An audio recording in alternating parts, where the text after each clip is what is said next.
Welcome to another mini blog. তো আমাদের গ্রুপের একজন মেম্বারের বার্থডে ছিল।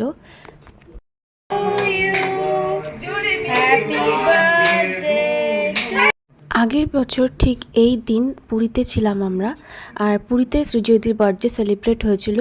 সব গ্রুপ মেম্বার প্রেজেন্ট ছিল, সবাই মিলে একসাথে খুব মজা হয়েছিল। কিন্তু এই বছরটা একদমই অন্যরকম। এই বছরে আমাদের গ্রুপের অনেক মেম্বারই মিসআন্ডারস্ট্যান্ড করে জানি না কী কারণে আলাদা হয়ে গেছে।